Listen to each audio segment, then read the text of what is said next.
5 days since new fares took effect, and already over 50 public passenger vehicle operators have been prosecuted for overcharging. More face a similar fate, with almost 70 complaints from commuters being investigated.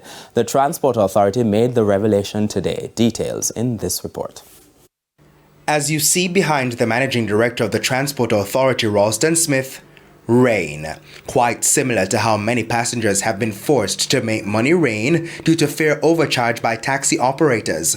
More than 50 public transport operators have been prosecuted for overcharging passengers since the new fares took effect Sunday, and more than 80 route and stage carriage operators have been sanctioned for various offences. Now 68 complaints from members of the public are being investigated. That's why Mr. Smith was out in the streets of Portland Thursday to ensure the fares outlined by the authority are being observed. We're in this space, one, to ensure that the appropriate correct information is shared with the commuters, that they understand the fare structure, how the fare is calculated, and two, the drivers themselves have a full appreciation of the proper fare structure.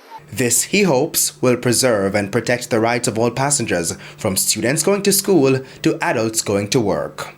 I think in a number of instances what is happening is that there is a kind of a misunderstanding between the passengers and the drivers themselves.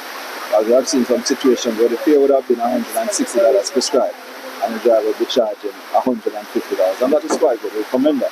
But the real challenge may be the 50% discount stipulated for students. I think that is a significant issue that we need to ensure that we are out here very early in the mornings to tackle these matters.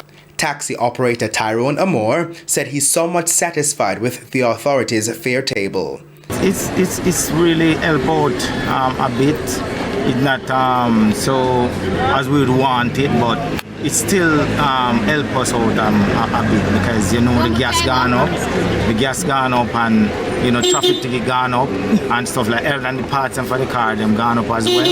So it kind of help out a bit. Mr. Amore said generally commuters have been compliant. I talked with a couple of them, and they understand. They said, well, they know the gas gone up and things kind of rough, so they're willing to cooperate with us as taxi drivers. But this driver debated with inspectors.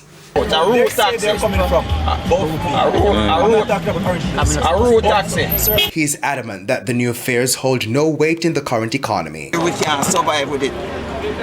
You're not running a bus, you're running a car. We're running a taxi, yeah. Yeah, your fare structure is different. And taxi fare structure is more expensive, more than bus. Javon Keys, TVJ News.